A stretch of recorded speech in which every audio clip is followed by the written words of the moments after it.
you go. Just use mine. Can't even turn it off now. It won't even go off. It's 5:30. We'll call the pre-meeting to order. Recording in progress. We don't have a lot of, well, we have 4 of us here. Jay's not coming. And we need Alan and Kent. Alan. Okay, we'll start with our pre-meeting. And if I mess up, you know I'm just temporarily here. First is the review of the minutes from last meeting. Any comments? Mine isn't working. So she's using that one. Is that okay? Okay. Minute review. Any comments or questions on the minutes?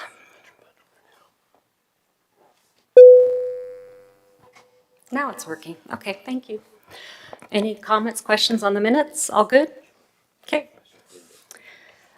First public hearing this evening is Jones Landing, and it looks like Todd has this one.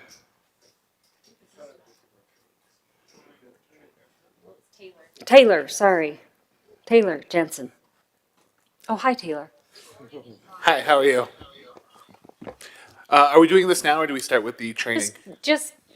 Yeah, we're going to do this first. Okay. Am I out of order on that? Okay. Okay. Yeah, so Jones Landing, we looked at this in July to rezone it and to approve the master development agreement. We're just bringing through the site plan and a subdivision for that first building out there on the west side of the city. Thank you. Any questions for staff on this one? All good? Yeah. Thank you. Next is the Promontory at Highlands rezone. And Taylor, it's your big night. Yeah. This is just another one. At the Promontories at Highlands, where Home Depot's looking to come in, there's just a small, narrow 2-acre piece of property that's not zoned commercial currently. It's zoned residential. So we're just changing that over to commercial so we can get the Home Depot in. Any questions for staff? All right. And the next item is the West Jordan 2022 Water Master Plan update. And Greg, that's you. I'm up already. Just a recap, just a quick. Summary. Yeah. He's got no microphone. Every 5 years or so, the city updates its master plan for delivering water. Do I need to go up there? For delivering water? If you could, please, then we won't have people who are listening be frustrated. I'm sorry, I'm new to these meetings. Every 5 years, the city updates its master plans for delivering services to the residents of our fine city. This master plan is a water master plan, and it deals with the demands that our city residents have in the system today, what we think the future demands will be, and how the city will meet those future demands. And because this is part of the general plan, we're bringing it to Planning Commission, and we hope to get public comment either here. Of course, we could get public comment, but if we get public comment up until the time it's adopted by City Council, we'll try and listen to that, listen to the public, and make any changes that we need to that would better serve the residents. So today we hope to present it to you, and if you have any questions, we hope to get your feedback and eventually, hopefully, your recommendation. We plan on taking this to a work session to City Council at the end of October, and then having them decide when they want to maybe adopt this plan sometime in November. So that's our time frame. Thank you. Any questions? No. Oh, Yes. Commissioner, please. Can we get normal page numbers instead of 10-1? I had such trouble navigating the document. I am so sorry. I will go look and see. That is a great comment. It might just be a personal problem, in which case I welcome further instruction, but otherwise. That is great. And I'm glad you got to 10.1. That is super. That's towards the end. Way to go. I was excited about the capital improvement plan, but I couldn't find it. That is the most important part. If you go to help you, if you want to look at it just a little bit before, the very front in the table of contents, you can click on any one of those and it'll take you right there to the right chapter. See, that's the instruction I needed. Thank you. Okay. Anything else? All right, thank you. And we just have our final discussion item. I'm assuming we don't need to discuss that before we discuss that. Is this a work session with the city council? Just a comprehensive Okay, general so we don't plan. need to do a workshop before the workshop? You can talk, always. All right, that's it for our pre-meeting. And do we have training today? We do have training. Yes. Briefly, Yeah, okay. it's brief. Take it away. All right, we could probably start on the page that shows the state statute, the 109A507. You've got some copies, printed copies in front of you as well. So maybe the page, yeah, right there.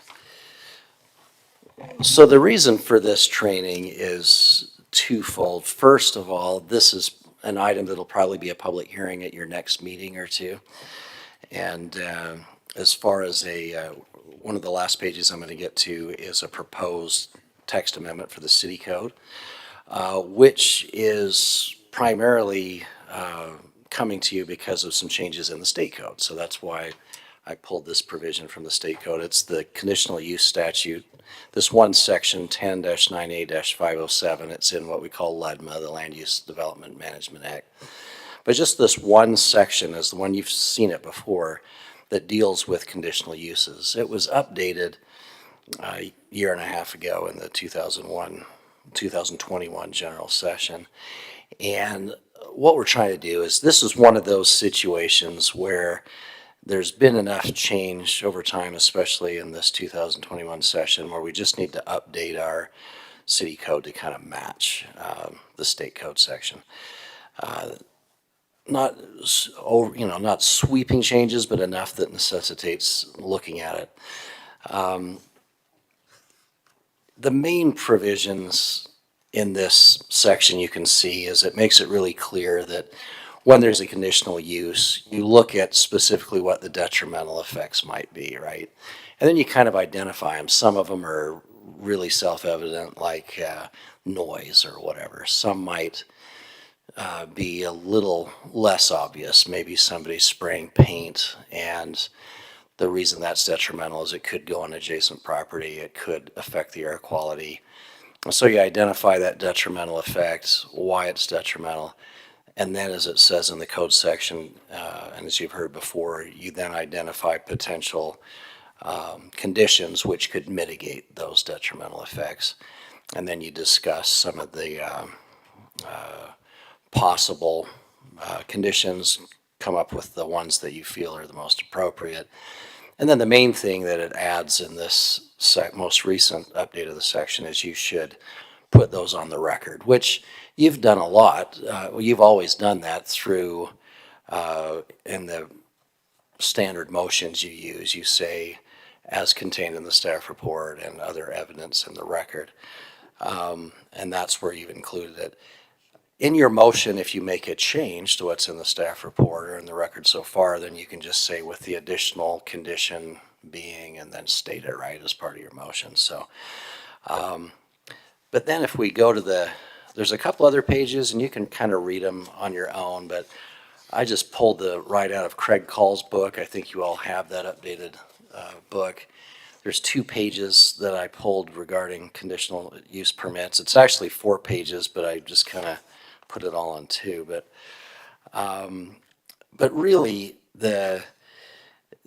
when you're acting on a conditional use permit, like I say, you're acting as a land use authority, not really a planning commission. And even though public hearings aren't required by state code, I think it's really good we have them here. I think it just allows you that opportunity to hear from other neighboring landowners, and a lot of times that is helpful in formulating the conditions that you have. The main thing with conditional uses is you only have to mitigate the negative aspects. You don't have to eliminate them. And the idea is that with conditional uses is that if you find, and I had a discussion with Larry Gardner here, the main city planner, the other day, and we were talking about conditional uses, and a lot of times you'll find that you maybe get the same conditional use a couple of times and maybe you don't find any detrimental effects, right? So maybe then that becomes a recommendation to the council to change that from a conditional use in that zone on the land use table to maybe just a regular permitted use, right? If you can't find any detrimental effects, then maybe it should just be permitted.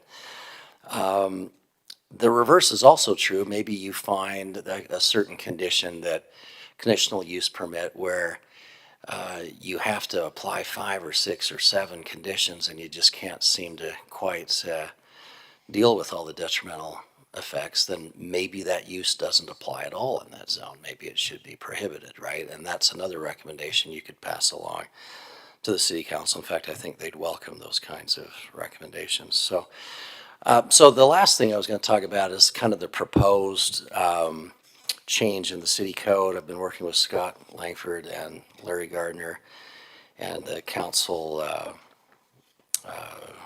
office director, Alan Anderson, a little bit on it.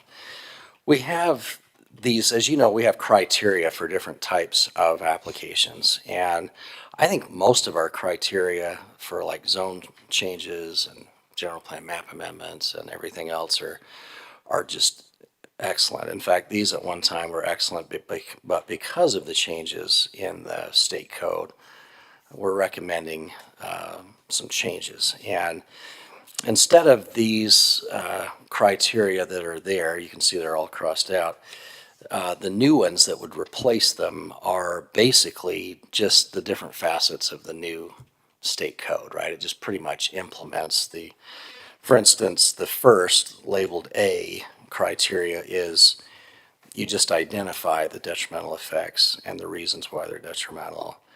And then B, you find the reasonable conditions. C, analyze and figure out which ones are the most appropriate, make sure they comply with law and so forth. So not a change so much as it is just trying to follow the state code the way it currently is. And then the idea being that staff reports would probably change to reflect this new city code. And then that would maybe give you more information that's directly related to the detrimental effects and the conditions.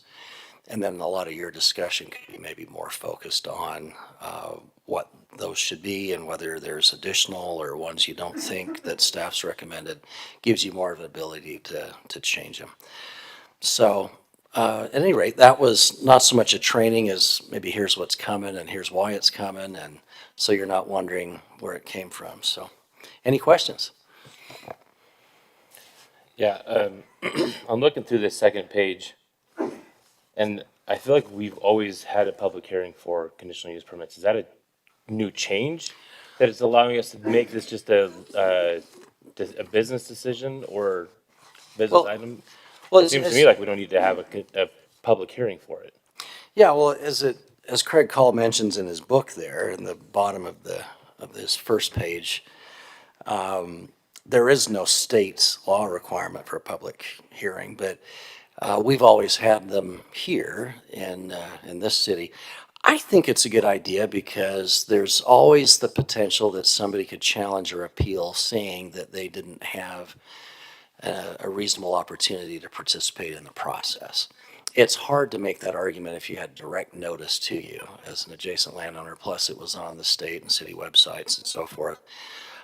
So from a legally defensible position, I think that puts us in a better spot. The more important reason, in my view, however, to have public hearings as a matter of course, is that it just gives people a fair opportunity, right, to know what's going on.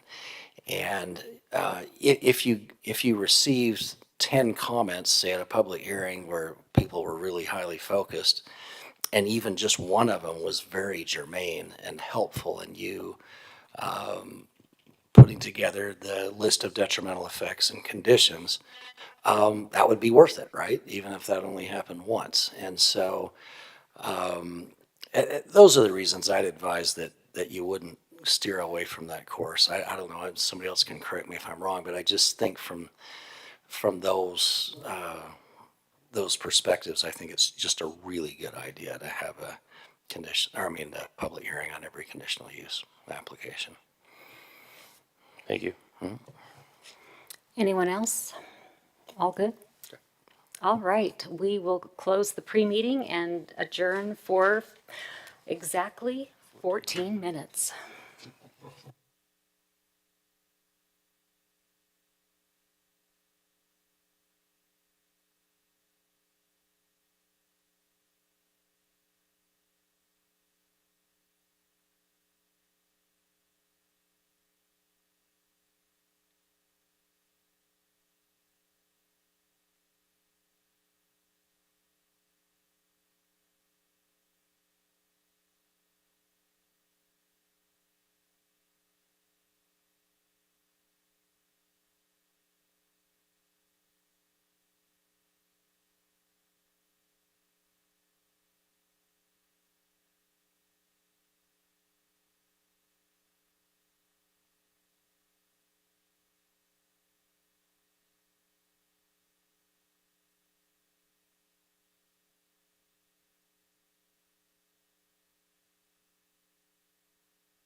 I will. I hate that thing. All right, let's call our Planning Commission meeting to order for October 4th, 2022. We have 6 of our 7 planning commissioners here, and excuse the chair from this meeting. Our first item is the minutes on our consent calendar, their approval from our meeting from September 20th, 2022. Commissioner Quinney. I move that we approve the meeting minutes from the last meeting. Commissioner Wynn. I second that motion. Thank you. All those in favor? Aye. Any opposed? Carries 6-0. Thank you very much. The first public hearing this evening is on Jones Landing. It's continued from 9/20/2022. It's 6835 West, 9800 South. Site plan with a review of street-facing bay doors and major subdivision plat. 2 lots on 62 acres, M1 zone. Gardner Company, Ben Seastrand is the applicant. Ben? Ben's not currently here. Okay. So we'll just move right to staff. Taylor? Great, thank you. As mentioned, this is a site plan for a subdivision and a site plan. The location's here off of Wells Park Road and 9800 South. You can see on the future land use map that the future land use designation is light industrial and it is zoned M1. Here we can see the proposed site plan, which we're reviewing. It is for approximately 460,000 square foot warehouse. This will be the first of 2. The second one will come in the future. We did take the elevations to the DRC, and they were recommended approval to the Planning Commission on the July 26th meeting. Based on that, we are recommending approval for the reasons in the staff report, and I'm happy to answer any questions you might have. Thank you. Any questions for staff? Commissioner Quinney. Okay, so Duncan, this is for you, since we just talked about this. This seems to be one of those issues that falls under the case of it always works. Can we just make an assignment to the zoning administrator that as long as the DRC signs off on this, that we don't need to hear these conditional use permits for screening bay doors anymore? I mean, except for that last one that we had where it was like a 45-minute discussion about screening that was completely unnecessary. I can't remember what one it was, but these are usually just a slam dunk.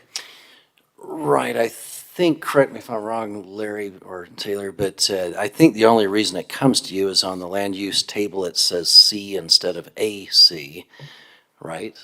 Or no? Oh, it's so.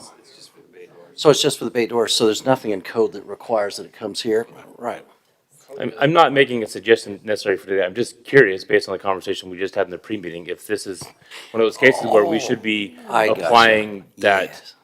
that That freedom. standard of if That standard, something, yeah. it becomes to you several times and it doesn't make sense to keep coming to you, should you consider making a change? Is that principle is what Correct. you're referring to? Which, yeah, this is totally applicable here. I just can't remember off the top of my head what the basis is for it coming to you and what it would require to make the change. Probably Scott or Larry could tell you. Larry's poised. We're all ready because we've played this game many times, right? I think that a suggestion, or would they have to make a motion to direct staff to update the code? Yeah, that'd be That'd be the best course of action. most efficient use of time. So Because it is a code requirement that we're bringing it. So maybe this particular discussion is something we have in another meeting, since it wasn't tabled for or agended for today, but I just look at this and based on the conversation, it seems like it would make sense that we just direct the DRC to make a final decision on this, and then the zoning administrator could change that. So anyway, this neither here nor there. That's my only question about this. I don't have a problem with this particular application. Yeah, so basically, I think it's a great idea anytime we're looking at an actual application to look for the future, what could you do? And certainly you could make a procedural motions for the future applications to bring back a text amendment to you. It would probably be the way to do it. Maybe after you complete your action on this application itself, then you could Thank make you. that separate procedural motion. Thank you, Commissioner Quinney. Any other questions for staff? All right, this is noticed as a public hearing, so we will open this up for the public for comments. Is there anyone here? You will have 3 minutes to speak. Anyone on Zoom? Nope. We will go ahead and close the public comment and bring this back to the commission for further discussion and possible motion. Commissioner Quinney. Unless anybody has an objection, Commissioner Margent. I just think that if applicants want to apply, that they should be here in person, even if it is just going to go through. I just want that to be on record. That's it. Thank you.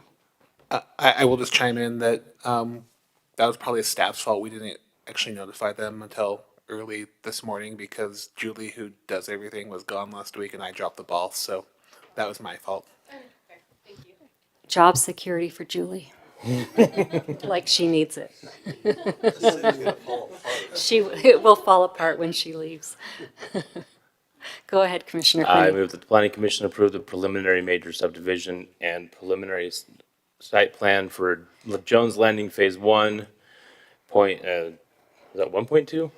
2 lots on approximately 62 acres located at 6835 West 9800 South, subject to the requirements of the approval listed in the staff report. Commissioner Shelton. Second.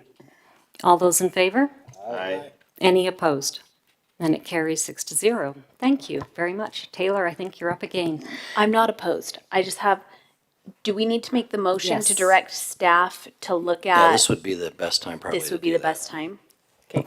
I make a motion that we direct staff to look at changing this from a conditional use to an accepted use. Is that correct? Or at least, Just have staff do some research on it, bring it back to the planning commission, do the best course of action. I make a motion to have staff take a look at this for the best course of action moving forward. Second. Commissioner Quinney, thank you. All those in favor? Aye. Any opposed? Thank you very much. Our next public hearing is the Promontory at Highlands Rezone, 5701 West, 7800 South. Rezone of 2.04 acres from HFR High Density Multifamily Residential WSPA zone to SC2 Community Shopping Center zone. And Peterson Development is here for this. Would you like to come up and present your application? Yes, my name's Paul Strick. I work with Peterson.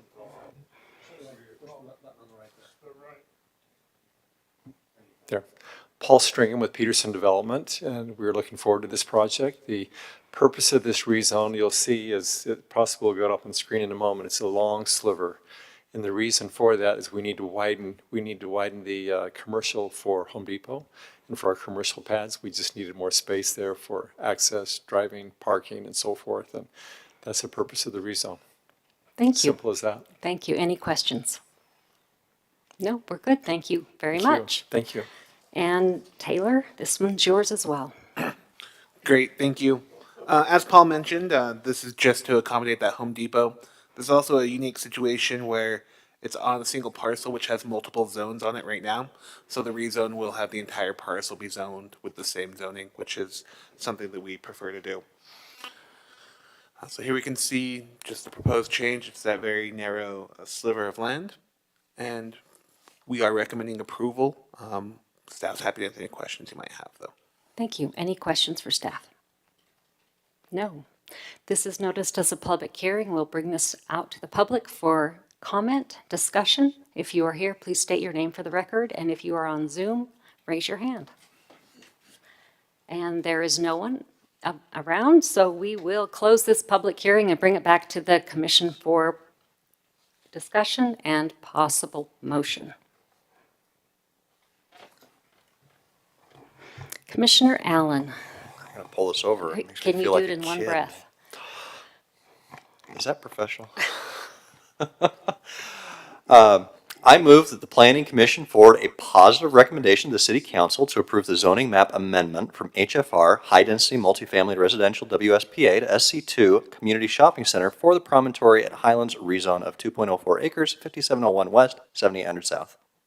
Thank you. Commissioner Marchant. I second the motion. All those in favor? Aye. Any opposed? And it carries 6-0. Thank you very much, Paul. Nice to see you again. The next item on our agenda this evening is the West Jordan 2022 Master Plan Update, recommendations to the City Council regarding an update to the Water Master Plan. City of West Jordan Public Utilities Department is the applicant. Greg. Thank you for letting me be here today.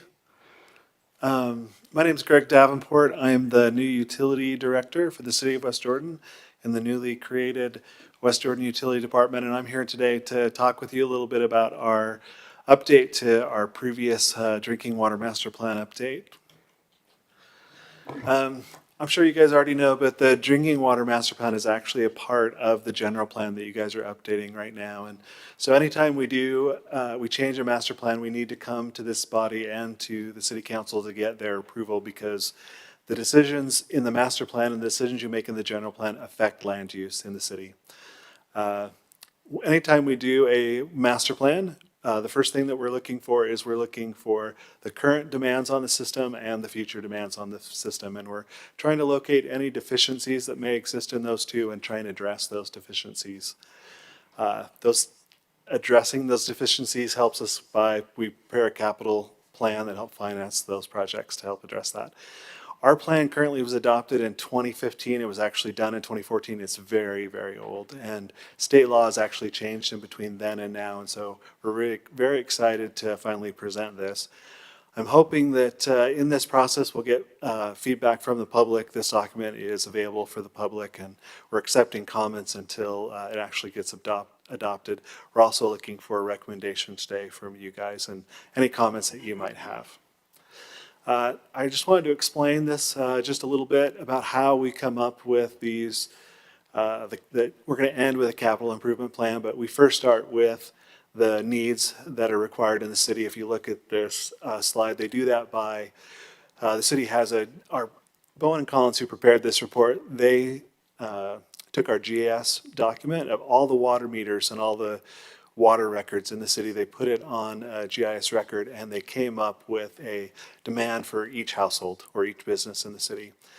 And then the areas that aren't developed, they had to forecast what that demand might be. If you look on this chart here, they actually have a low estimate and a high estimate. In 2021, those both matched, because I know the exact water data that we used in 2021. It was the 21,974 acre feet. The peak day was 41 million gallons a day. For 2026, we don't know, so they're having to make some guesses here. They've guessed at 24 at a low or 28 at a high. In 2031, it's 27 for the low and 31 for the high. Any longer than that, it's nice for this report, but we'll have updated this plan way before 2031, so we'll have brand new numbers that probably have better estimates in them. Once we have those needs recorded, then we look at we're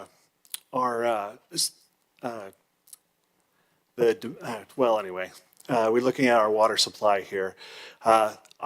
This is the existing supply, but they're also going to be looking at future supply. If you look at this graph, this graph goes from 2011 to 2020, and it's how the city actually got its water supply that we supplied to the residents. The dark is what we got from our contract with Jordan Valley Water Conservancy.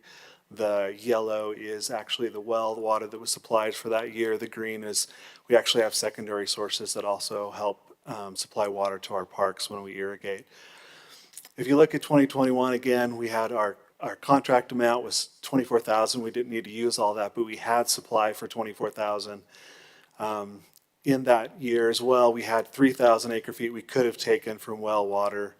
We didn't actually need all that at that time. And our total supply we could have supplied to the city was 27,000 acre feet. In 2026, it doesn't change a whole lot, because again, I really didn't need that much. We actually only needed 22,300, even though we could have supplied a whole lot more. By 2026, which is probably when we'll update this plan again, we'll need the estimate about 26,500 acre feet of water. We still, with our existing contract with Jordan Valley and with the wells we can provide, can meet that number. As we go farther into the future, though, it will get more difficult. We'll probably need to renegotiate our contract with Jordan Valley or find other sources for the city. Once we know our source requirement for the city, we also need to meet a storage requirement with the state. And so this master plan also looked at this as well. Could we go back to the last slide? Sure can. I was writing down questions, but I think it might be easier if Yeah, maybe I no, just ask you while can you're just on the ask me slide. whenever you'd like, yeah. Okay, how is the reuse supply captured? The reuse supply. Yeah. Right now, we don't really have a reuse component of our master plan. Reuse is really difficult in the state of Utah. You have to get a special permit from that. As far as I know, the state's only granted one reuse permit in the state, and it's actually the city of South Jordan. And they're doing a test case. I was just there a few weeks ago looking at their test case. Reuse is used in a lot of other states. It's used in California. It's used in Nevada. At some point in Utah, we are going to be using reuse, but the state still hasn't figured out the best way for that. So they're still trying to find out regulations and stuff like that.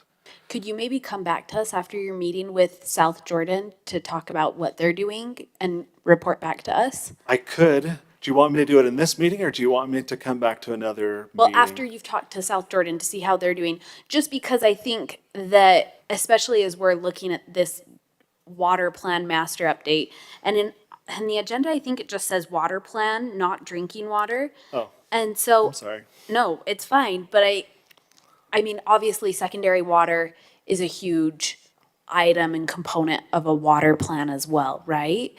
And so if we could get that reuse component, that could eliminate a lot of the pull we have on culinary water. So there are two different things that you can do, right? And it's not necessarily reuse water. They're taking in South Jordan or Riverton or Harriman, they're actually taking water from the canals and they're actually sending that to the residents. So it's not really reuse, it's water out of the Jordan River. That's where they're getting it. It's just secondary water. They can do that because they have invested millions of dollars into a system like that. The city of West Jordan, we haven't really done that. South Jordan is also looking at a second thing, though. They have a system where in the border of South Jordan and also Riverton and Bluffdale, there is a South Valley Sewer District sewer plant. And they're taking water that is cleaned at that plant, and at the end, they're putting it through additional filters, and they're actually getting ready to give it back as culinary water. So they're looking at, in the future, being able to take the water that is disposed of by the residents and cleaning it back up to a standard that would meet culinary water standards and giving it back to the citizens. And that's something they do in other states, and it's something that by 2026, that may be something that I bring to you as part of a plan. So the reuse supply is like sewer water, it's not just gray water. Correct. It's actually water that is gray water that is then turned into a quality for drinking water that can be reused in the community. And like I say, they do this currently in many states in the United States. Sounds weird, but okay. Okay. All right, I'll wait for that. All right, Ammon, did you have something you want to say with that? I was going to just comment on that. So what a lot of states use, because toilet to tap is just not something a lot of people like to hear. Palatable. Literally. Well, we've got, you Toilet to tap. so you say, shower to flowers or something like that instead. But do that. what they end up doing is they'll go through a preliminary treatment process, but then they inject it into the groundwater. And the fact that it goes through the groundwater, and by the time you pull it back out, it's gone through better than a conventional treatment plant. And so it's typically cleaner at that point, but it's much more circuitous than just taking out a sewer plant, treat it, and put it back into a tap. Not call it toilet to tap. Yeah, Yeah, it didn't go very far. Shower flower. So much nicer. shower to flower. Yeah, that's a good thing. So there are a lot of different options because in Utah, we're getting a whole lot more people into our state, but we're not getting any more water into our states. They're having to look at a lot of different options. That's one of the options. And again, there's a complicated process that goes to that. If it were ever permitted by the state, I would feel comfortable with that water. It would gone through a process where it'd be very clean. Any more questions on that slide? Okay. Again, back to water storage. This is the state of Utah requires us to have an equalization Sorry, I actually have a question for you, Paul. Can you turn the blinds down on that thing, please? The sun's shining right into our eyes. Thanks. Thank you. Please continue.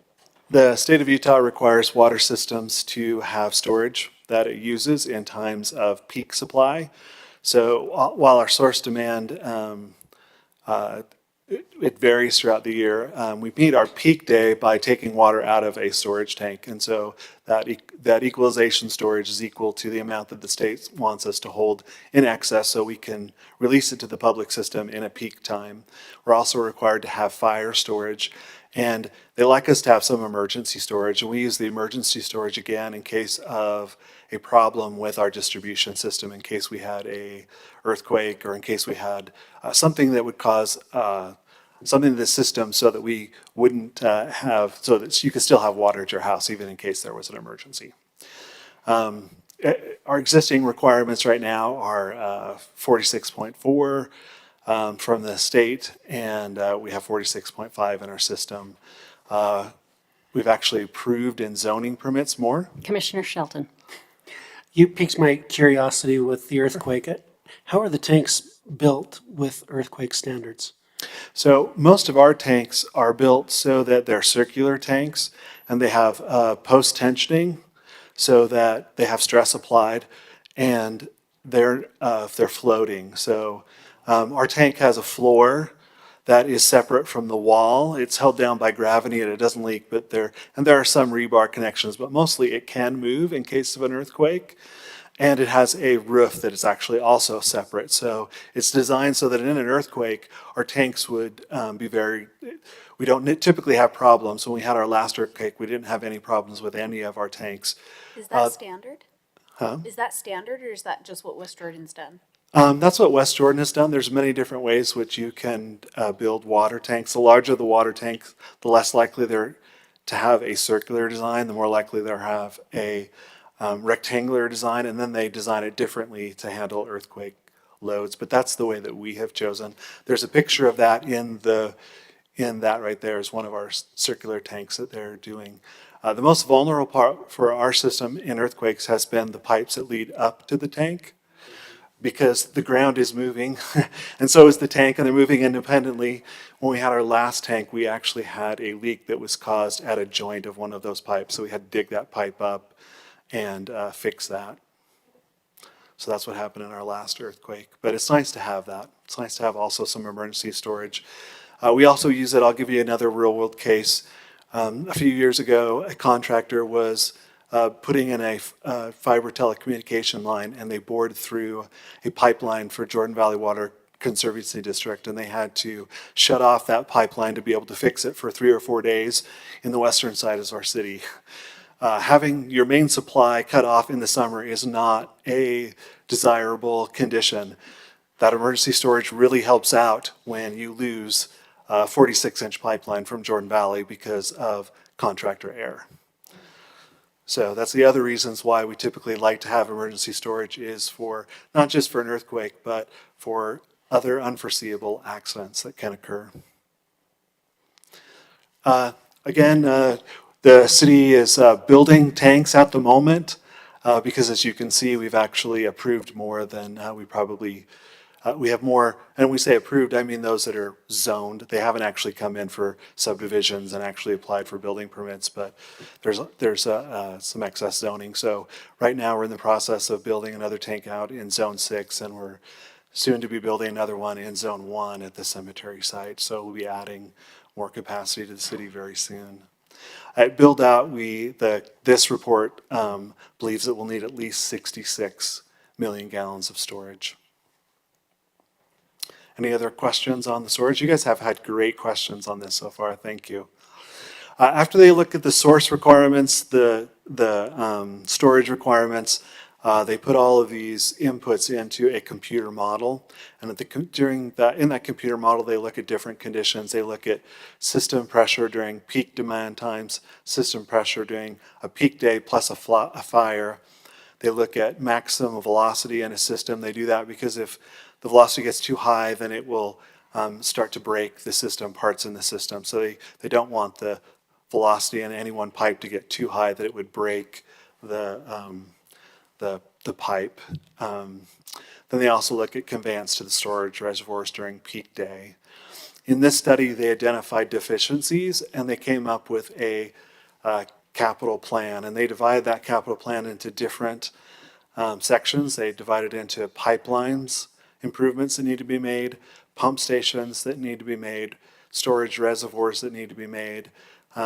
We actually, believe it or not, have a well that we could build in our city that would provide us with more source, which we're excited about, that is in this plan. And then for the first time, our city is at the point where we have pipes and systems that are over 60 years old. We need to start replacing those pipes. So they're putting in this for the first time a component for rehabilitation and replacement of some of our water systems. Do you have any questions? Commissioner That's my report. Go ahead. Yes. How much, can you go back to the last slide? Sure can. How much, and you may not know this, but approximately how much would it be to implement a system in West Jordan, like South Jordan has, where we are using secondary water to water our lawns and gardens instead of culinary water? I probably need to get back with you at exact figures, but if my memory serves me right, we looked at this one time in West Jordan, and it was similar to us providing with culinary water. And so they decided it doesn't do us any good to build a secondary system that we would have to charge you the same amount as culinary. So we decided the city council decided it wasn't in the best interest of the city at that time. So I heard a rumor from a past employee who's working at a different county now, that there was one point where West Jordan had the option to install a secondary water system when they were putting in some master development agreements, and because of the additional cost that it would have cost the developer, they decided to forego that option, and so they didn't put that secondary water system in. I'm not aware of anything like that. So Okay. sometimes in a city that's as big as ours, there are a lot of different things that people talk about.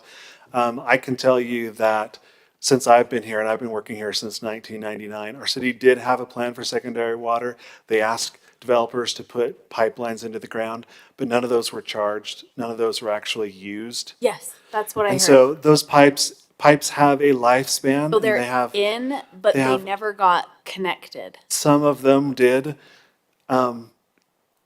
A pipeline that goes into the ground for a specific time but doesn't have water in it begins to degrade. The first thing that begins to degrade is the rubber seal, the gasket that keeps the two pipes together. So there came a point where the city decided, hey, what happens with those pipelines? And they actually paid some money to see if they could provide some water in an area, and every pipe leaked.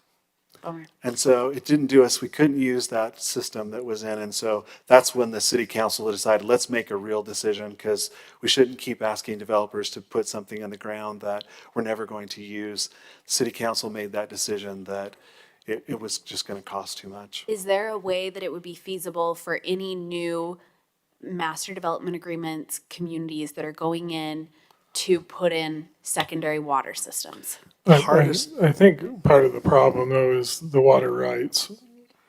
There's a limited amount of water rights available out of any of the canals that are owned by either, I think, Kennecott or Rio Tinto owns the majority of one of the canals. The rest of them are owned by private properties. I know years ago when I had water rights in South Jordan Canal, the state was looking at forcing people that did not use water to sell it to municipalities. I know that Riverton purchased a great deal of water rights at that time, up to the point of $15 million.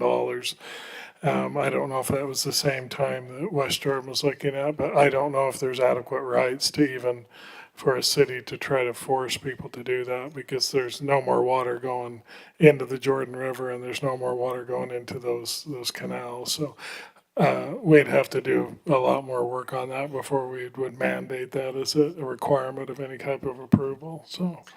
That makes sense. And the hardest part is getting the source to those new developments. Most of the new developments are very high in our city in elevation, and all the canals are low.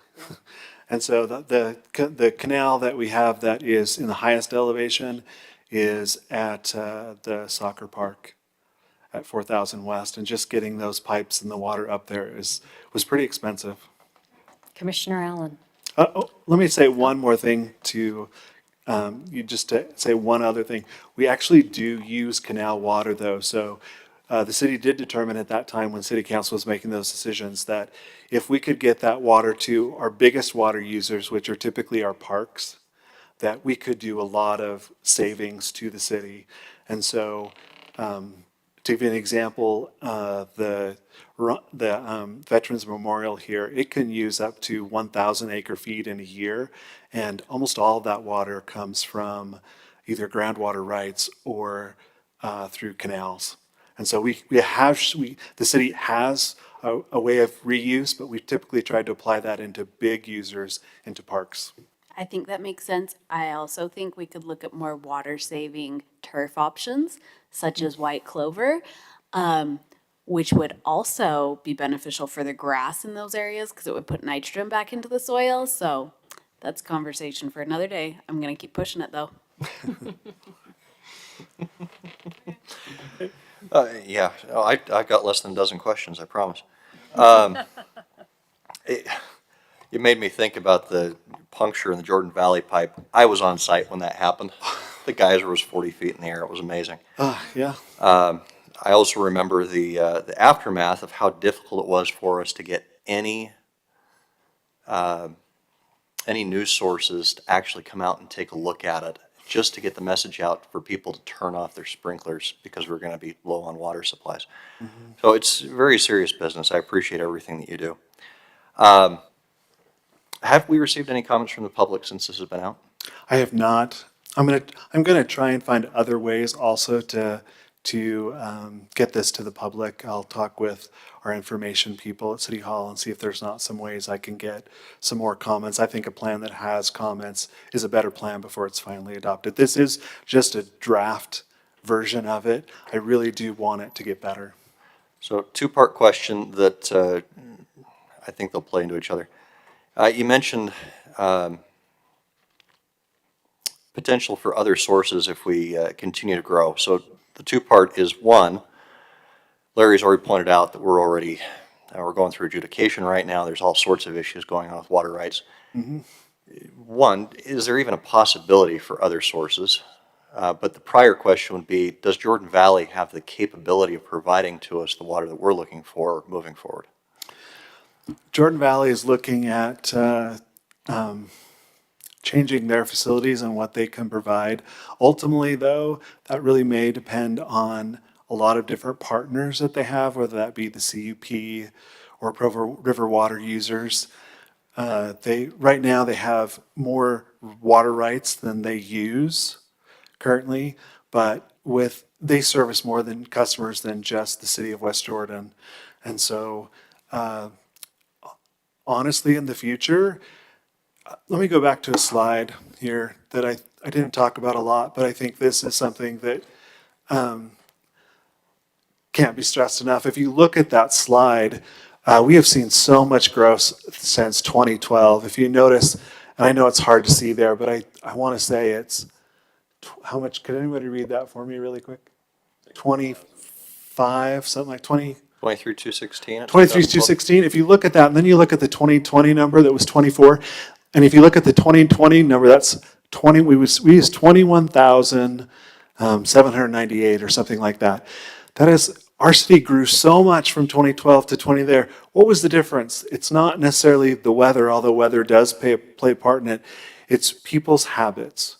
So honestly, in the future, conservation has been what we have been living on as a city for a very long time. So when you look at this, we really haven't grown. We've grown a lot. If you looked at our population, I bet we've grown from 2012 to now over 20,000 people. Larry might be able to speak to this better than me.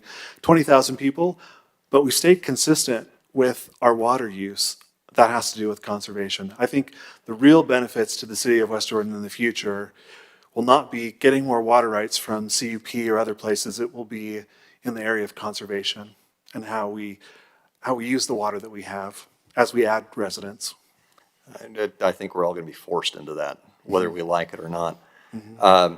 So perfect segue, does the usage does the demand forecast that we're looking at reflect that continued conservation?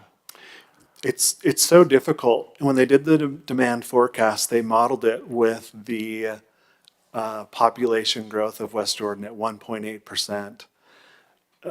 That may or may not be true. If you look at this chart, it's so difficult to forecast that. I can forecast the number of tanks we need a whole lot easier than I can forecast the source that we're going to need, simply because of people's efforts. Another thing that the city council did that really helped in this was the city council went to a tiered system for water payments, in my opinion. Because they did that, people were more conscious of how much water cost, and so they naturally conserved. These types of measures, I think, are really going to help. Last year also, the city adopted, and you guys were part of that, you adopted new landscaping standards for residential development.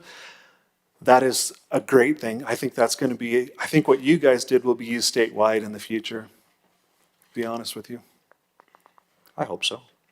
How often is the water master plan updated? 5 years, 10 years? It's supposed to be 5. 7 is way too long. As I've said, even some of the definitions that the state uses changed in between 2015 and 2017. So that ERC count, the amount of water we had to store in reservoirs, all that changed in this time. So Utah's a really dynamic state. I hate really going more than 4 years, but most likely every 5 years. So you'll see another one in 2027. I hope, cross my fingers. Okay, last question. I'm going to out myself a little bit. There's a lot of reasons I don't run for city council. I don't want to, but at the same point, I would never be elected because I think we pay way too little for water. And as soon as that gets out, that's an unpopular opinion. That said, how does this capital outlook affect what our water rates are going to be doing in the next couple of years? This is again, a draft report. I think one of the things that will change the most may be the capital facilities plan. There's something that's talked about in this report, but I haven't brought up in my presentation. The EPA has made changes to national water law recently. They've implemented lead and copper rule standards.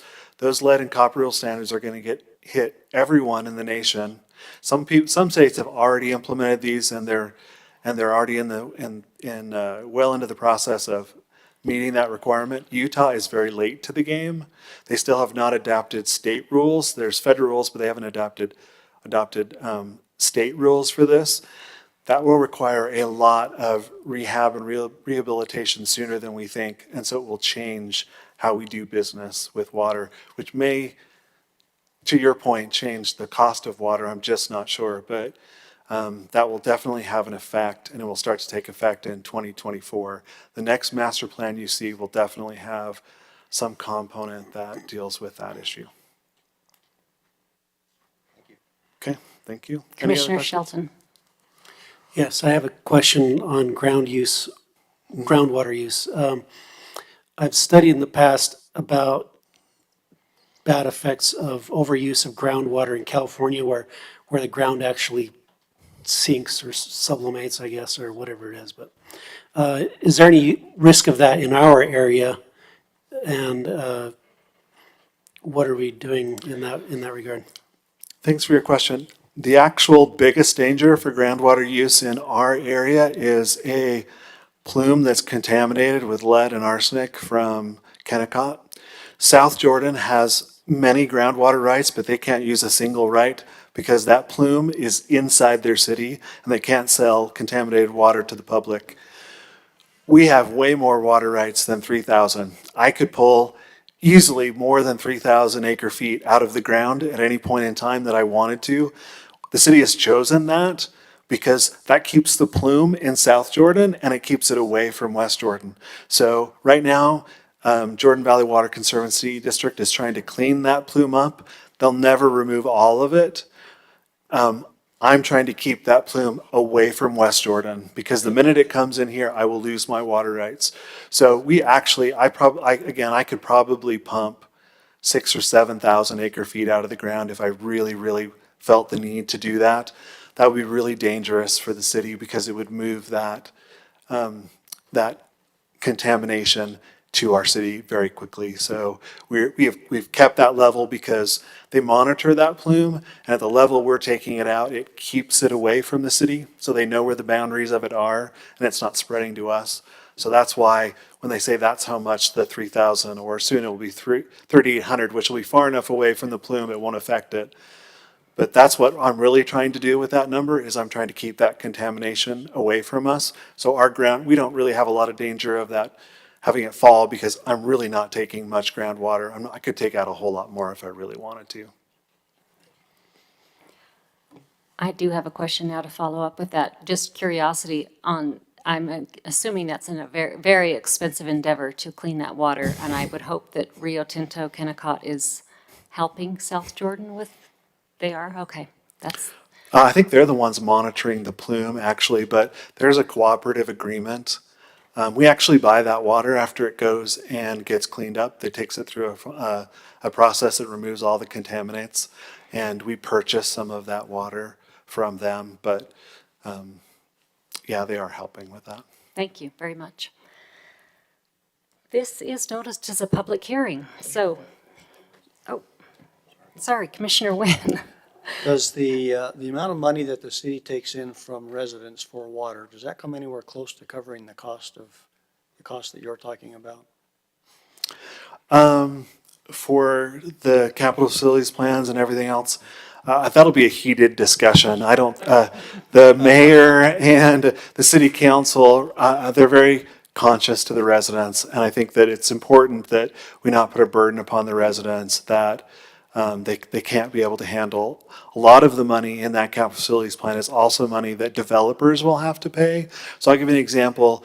$80 million is storage. None of that storage is storage that ratepayers need to pay for.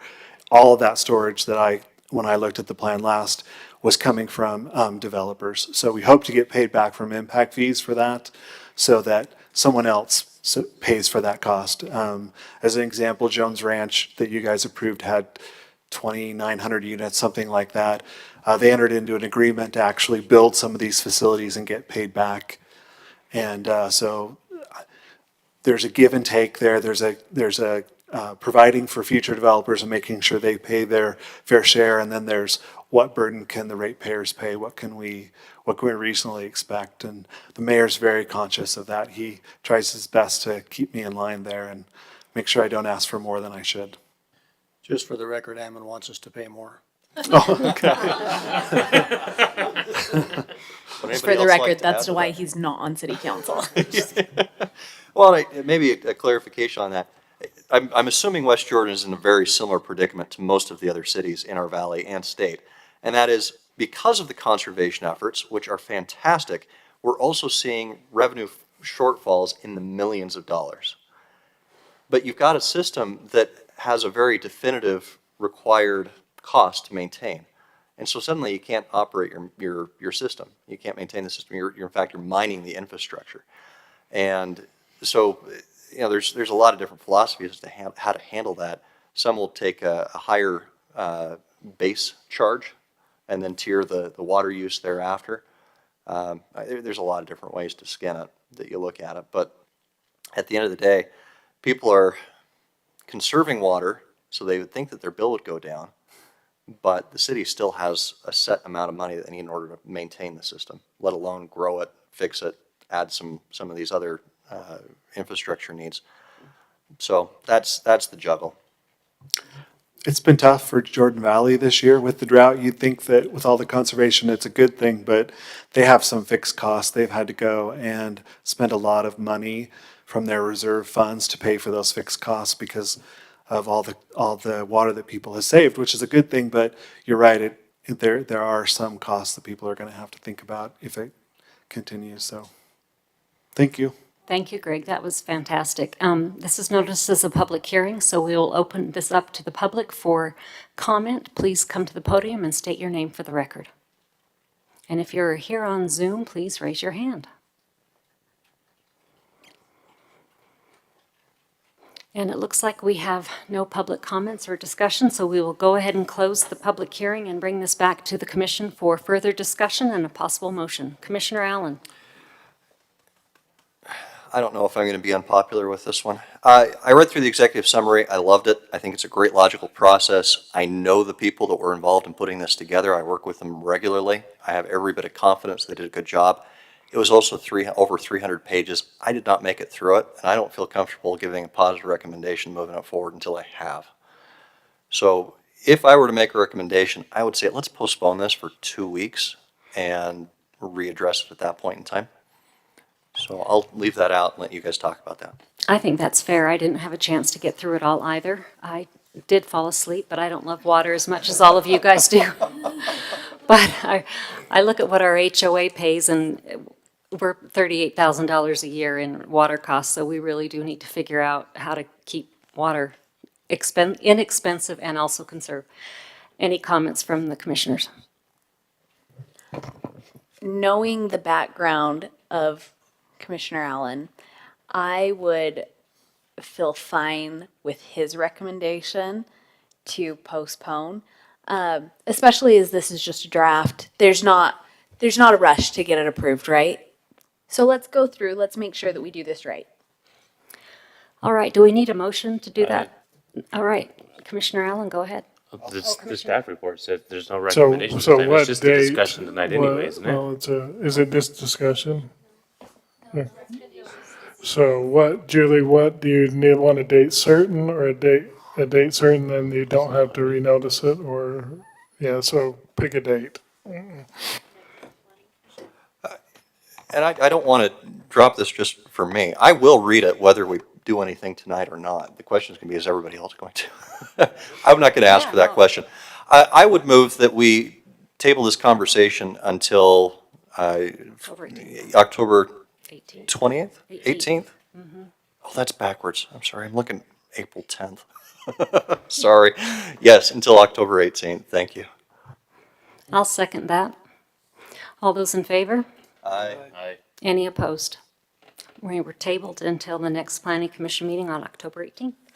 And our final item this evening is a discussion item. It's a comprehensive general plan. Discuss and provide input regarding the 2022 West Jordan Comprehensive General Plan update, citywide applicability. City of West Jordan is the applicant. Ray. Thank you. And Ray, before you jump in, commissioners, just wanted to let you know that George Sadowski and, what's your name? Mike, they're here representing the General Plan Committee, and just wanted to let you know that they're here and all the hard work and effort that they put into it. So, sorry, Ray. Go ahead. Yeah, so at the last meeting, we did talk about the General Plan Committee's involvement with it. I'm very appreciative of all their hard work in bringing the plan to this point. So with that, this evening, we're going to talk about 4 chapters in the general plan. I know it's not 38 pages, but it was, but we need to keep moving through this, so I apologize for that. Tonight, we'll be talking through the transportation section, urban design, economic development, and then the growth management. I'll talk a little bit about the transportation element. Mark will be talking about urban design, and then we've got Chris Pengra, our economic development director, that'll be going through the economic development section with you, and then Mark will follow up with the growth management. At our next meeting, we'll be talking about starting into the land use. That's the largest chapter that we're going to be looking at. We'll also be going into the parks, recreation, trails, and open space chapter. Environment and sustainability. So they're all kind of, most of those are kind of related. So I don't know if we'll be able to get through those the next meeting because, like I say, the land use is the biggest, and there's quite a bit of information that's in that chapter. As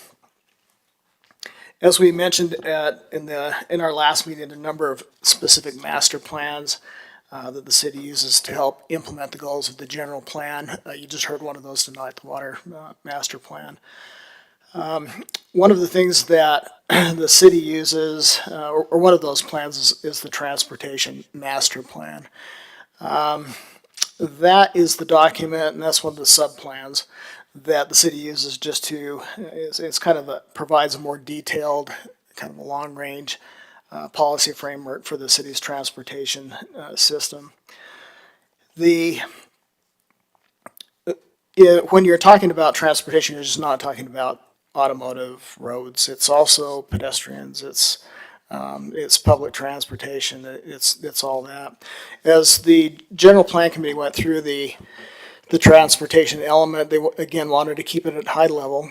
So the goals and policies that you see in that plan are high level, relying on the transportation master plan to kind of dig into the details. So with that. With that in mind, you'll notice that it's one of the shorter chapters in this, but I think the goals and policies are play an important role in this.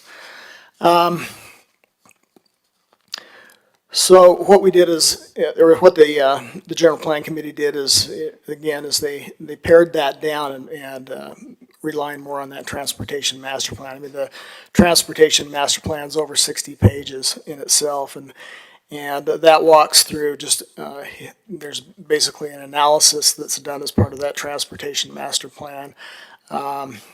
Just coming up or trying to figure out what the problems are with the city's transportation system. There's levels of service that are analyzed as part of that plan. The future development is also incorporated into that plan. So all of that information, just the kind of the drill down, is in that transportation master plan. That's available on the city's webpage, so you're welcome to take a look at that. As far as the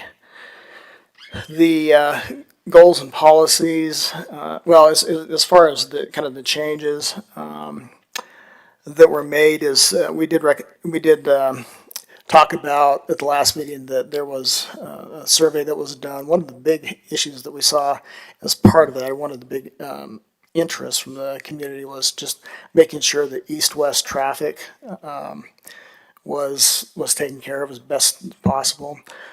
So there are some constraints on that. We know that the transportation master plan will be updated here within the next couple of years, and so that will get into that issue, I'm sure, with traffic counts and trying to figure out the best ways to alleviate traffic congestion, along our major arterials.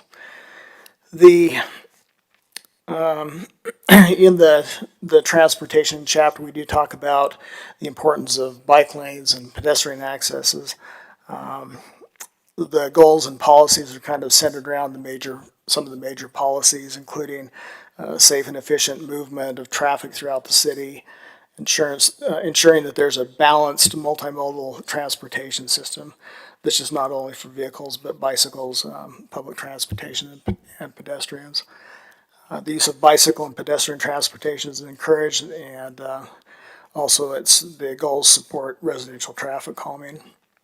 And it also talks about the aesthetic quality of the streets. So there are a number of sections that were, or those goals and policies that were, like I say, the larger scale goals and policies. And I think you've all had a chance to read through that section, through that chapter. So in the interest of time, if you've got any questions on any of those goals, we did go through those and found that there are a couple of duplicates, so we're aware of those as I'm going through. Okay, I have thoughts. Awesome work. Thank you guys so much. Especially coming up with all of this, it's awesome to go through and it's so exciting. Okay, so for policy 4, goal 3. Establish and maintain a safe network of bicycle routes to major destinations. I was actually thinking that one of our earlier policies, the first policy, is to do with provide safe and efficient movement of traffic within the city. Okay, let me get back to my notes. And policy 2 is providing the multimodal transportation system. So I think that policy 2, these are in order of importance, right? Like, it's not like staff is going to dedicate most efforts to policy number 1, seeing that it's accomplished first, and then move on to policy 2 and then 3. No, what we're doing is we're going through them now and prioritizing those and trying to make some sense out of those. and putting them in kind of a hierarchical Yeah. system. The goals within the policies, not the Right. policies themselves, though, Right, right? right. Okay, sounds good. Okay, so I think that policy 1 should have more incorporations with policy 2, because I think right now that other than the lack of multimodal transportation West Jordan has, our other biggest prevention is that it does not feel safe right now to walk or bike. So I think while it's good to have these multimodal transportation goals, right now, if it doesn't even feel safe, I live near Redwood in 7200, and while walking with my baby is scary, walking on the road of 7200, it is terrifying walking along Redwood. And so I think that it would be good to kind of prioritize the safety that one feels while doing that, which you guys do discuss. Have you guys heard of Bike Utah before? So I don't know if you guys have ever met with them, but they're awesome. And they've got some really great standards, especially for buffering between bike lanes and pedestrian lanes. And they show a lot of how much like transportation increases with sidewalks and with bike lanes depending on the buffering. And so buffering has a ton to do with how safe pedestrians and bikers feel, especially as they go along bigger roads with higher speed limits. So I think it would be great to meet with Bike Utah, or even if we could have Bike Utah come to Planning Commission and present some stuff to staff. I think that they've got a lot of really great trainings and resources and standards. So I like the coordination that you guys have provided with UTA in the goals. I think it would be great just to add some other coordination with other sources who are also committed to multimodal transportations. Let's see. We haven't gone over the zoning map yet, but I think that the zoning map plays a big part of this, especially as we consider which areas are downtown. And I think that that knowing that which areas are downtown and having our transportation plans slow down through downtown so that people are having to go slower through downtown. When I worked with Vineyard and we were working on updating their general plan, we worked with a national consultant, Jeff Speck, who's a big person in walkability. And that's, you want the downtown area to be the area you slow down in, you stop at, you visit, and you see and spend time in. And so I think if we could kind of reflect some of that slowing down through our downtown area, that would be great. Policy 4, goal 5. Thank you so much, Julie. So encourage businesses to provide facilities for storing bicycles. I think that encouragement is so nice and slightly, it's just so hard to do and to enforce. So I think maybe we could actually make requirements. So make bicycle parking requirements just like their parking requirements. And I'm sure West Jordan probably already has bicycle requirements. And so when there's a new business coming into an existing building, adding bicycle parking, if there isn't already some in place as a requirement, makes sense if that isn't something that's already happening. Do you mean with a change of use, or the change of use of, or just change of business? Change of use or business, let's do everything. All right, change of use, I think would be more easily enforced, but we'll look at the other two. Okay. If possible. Policy 4, goal 8. I think it would be good if we added buffering to this. Especially, I mean, yeah, it's probably inferred in bicycle-friendly streets through striping, regular sweet striping, etc. But I think if we added buffering specifically in there, it would make it a lot safer and a lot more bicycle-friendly. I love all these goals. I do think there's a lot to keep track of. So you guys are prioritizing them right now and maybe like slimming some down. And that's all my comments. But yeah, I really like policy 6. Okay. Thank you very much. All right, Ray. Any other comments on any of these goals, policies, text? Okay. We're looking at you too. I have some red lines that I will submit that just has to do with readability of the document, nothing otherwise. Thank you. That worked out well the last go around.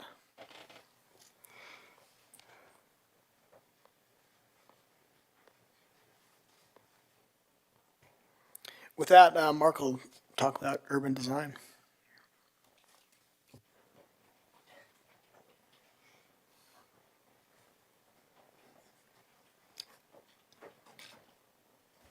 Sorry, I would yell, but that might sound a little weird. All right, so I'm just going to talk a little bit about Chapter 9, which is urban design.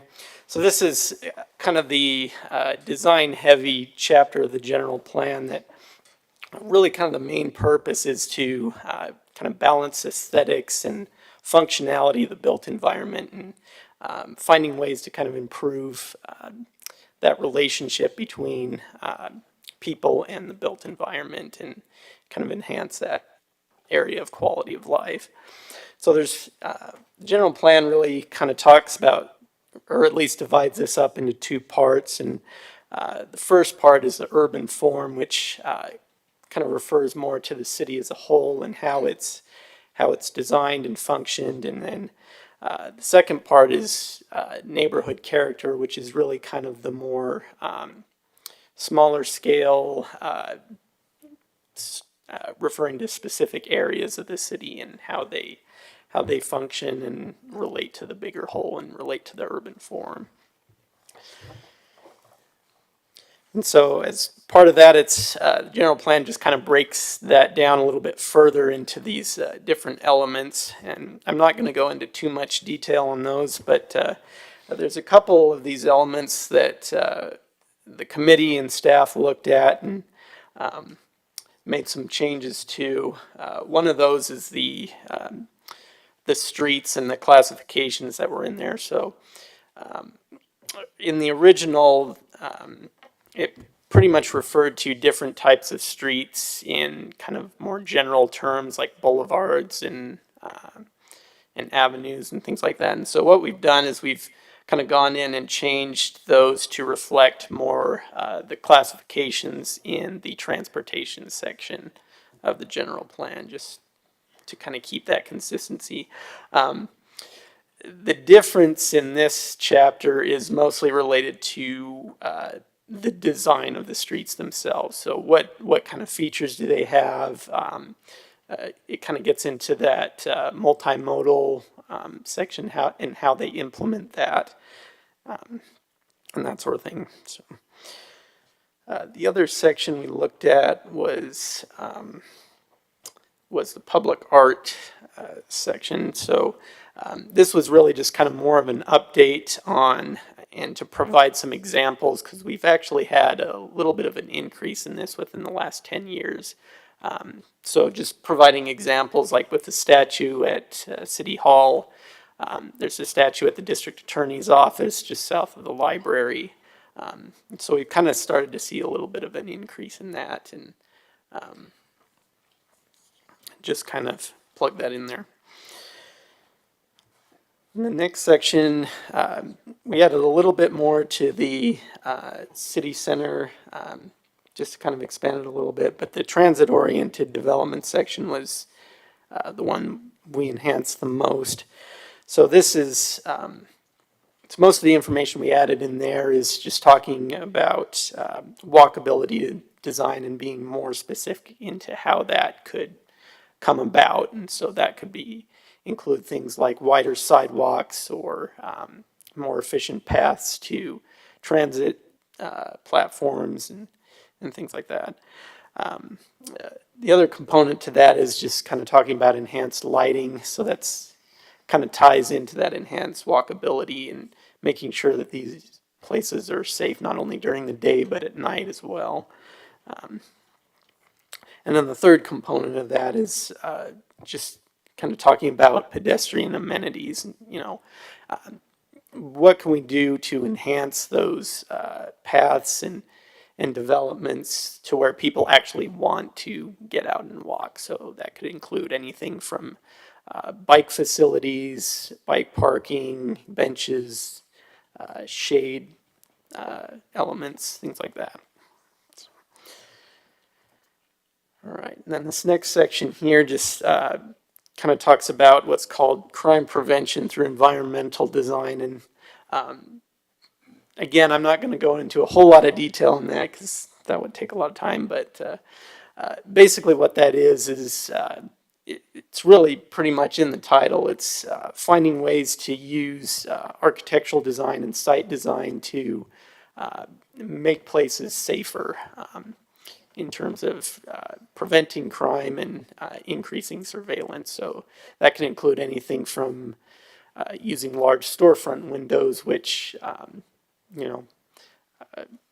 patrons inside the building can look out and make sure that the area is safe, and it kind of acts as a crime deterrent because most crime tends to happen in places where they can't be seen. So, and then other elements include things like shorter fences, shorter walls, so that it makes it harder for criminals to hide behind. But anyway, I'm kind of getting into the weeds here, but the one section of this that we did add was incorporate some of the survey results. So one of the questions on there was related to quality of life, and it kind of had participants rank their concerns. So anywhere from traffic to design to safety, and about 80% of the participants ranked safety and security as very important. And so we've just kind of plugged that in there and kind of related that to the rest of those subtab principles there. And then we did add some new goals here. One is just to evaluate ordinances to just assess if they're promoting good design, and kind of taking a look at those and seeing how we can improve those. Another one is just improving redevelopment areas. So one of those or the major one would be the city center. So it talks a little bit about that there. Other ones deal with landscaping design and how we can balance kind of aesthetics and better landscaping design with water-wise plants and water-wise systems. And then finally, just we added a goal in there, kind of encouraging structured parking or underground parking over surface parking, and just kind of reducing that heat island effect there. So that's pretty much it in a nutshell. I'd be happy to answer any questions you might have.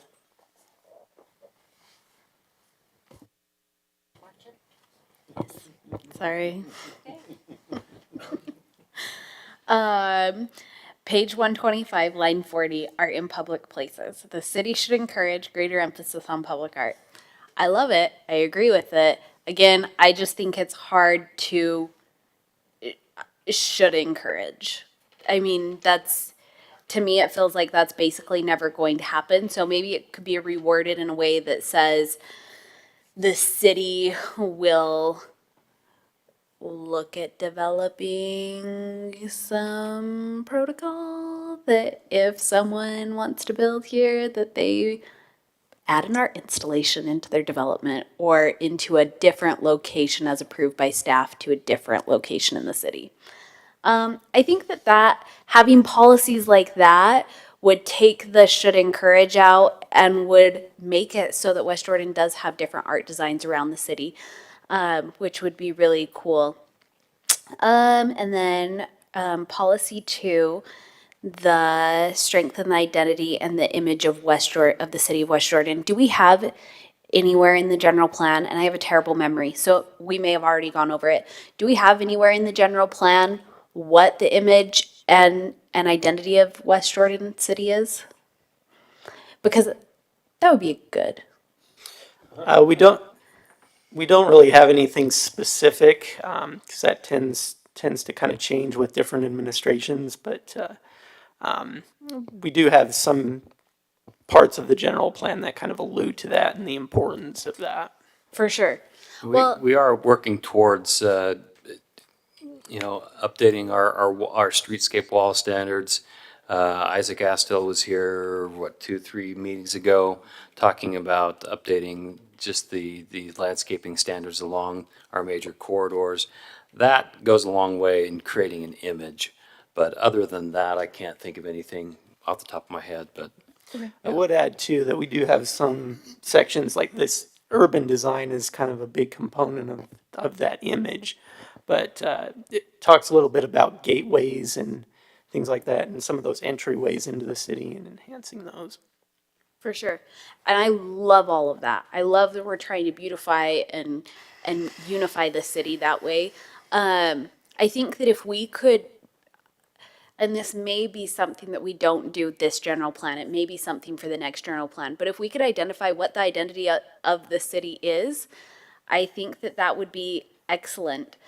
Are we going to be a standard? We have the Jordan Valley Conservancy District located here in West Jordan. So I think that what we're doing as a city already to move ourselves toward more sustainable landscaping is great. And so are we a standard for sustainable landscaping?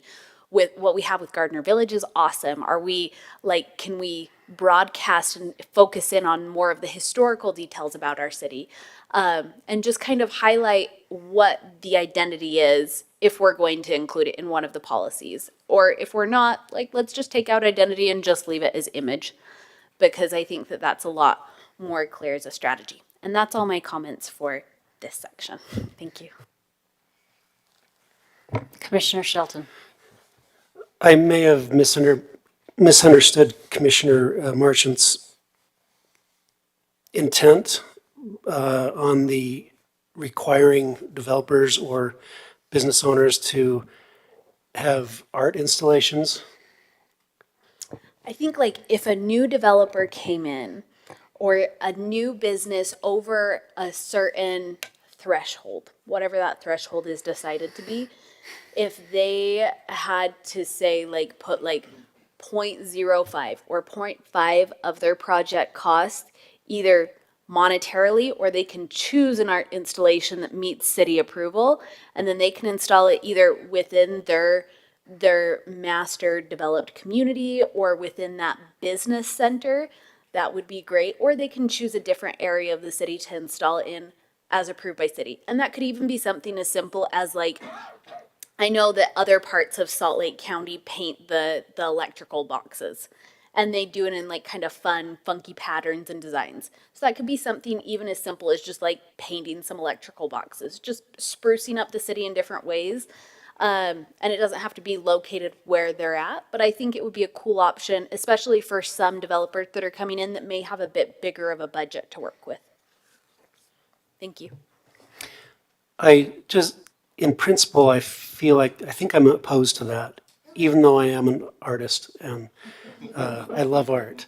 But I think in principle, I may be opposed to that particular tidbit. Okay, that's fine. So maybe two thoughts on that. One is I like the idea of removing the term encouragement wherever possible, just because encouraging is a difficult thing to do. It's like pushing on a rope. So maybe something to the effect of the city will lead by example by installing art or a city image. I like the idea of a city image. We had that conversation some time ago. The Redwood, I think, is a great spot. We want it so when you're driving down Redwood, you recognize that, oh, I'm in West Jordan now. And I love the idea of slowing down, so it's not a means of getting from point A to point B, it's a destination. Maybe one way of addressing this notion of having developers build out our art is putting in some form of credit for buying down density, or something to that effect within I don't know, I'm throwing out just one option that might be something to get them where they're seeing a real benefit to their putting something together, but we're also being able to tie that in. I would also encourage that if we are going to go with art, we try to make it as tied to West Jordan as possible, so it's not just some random ball with a metal stick on top of it, or whatever that may be, but it's got some tie to the city. I think that's a great idea. And you'll see other cities do it with open space, where developers can kind of exchange some of that with open space.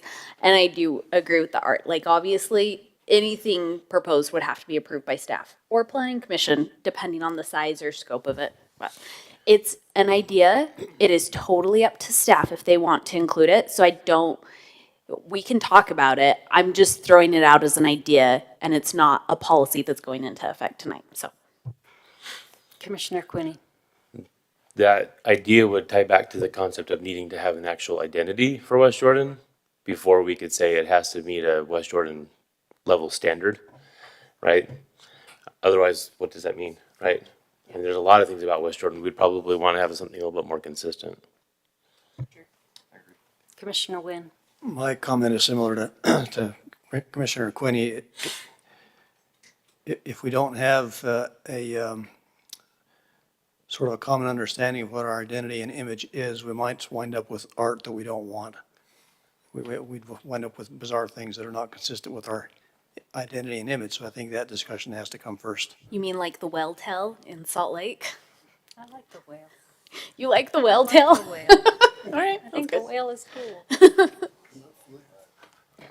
Ninth and ninth. Commissioners, sorry, this is Chris Penger over here in the corner, sorry. When it comes to public art, there is a way to do that. You'll see a lot of cities will establish public art districts. So the programming of the land uses will generally be retail, generally community retail where lots of people can come in.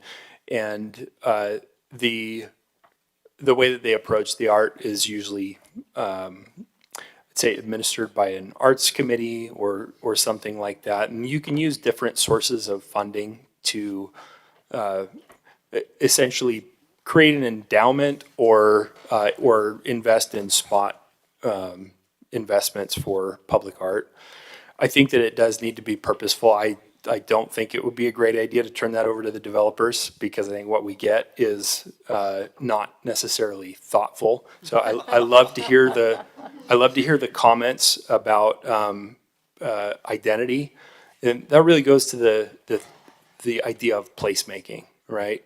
And I think that luckily all of the components of placemaking are here in the entirety of the general plan, but sussing that out and putting it together in a succinct plan that says, hey, this is who we are, this is who we want to be, this is what our identity is, and then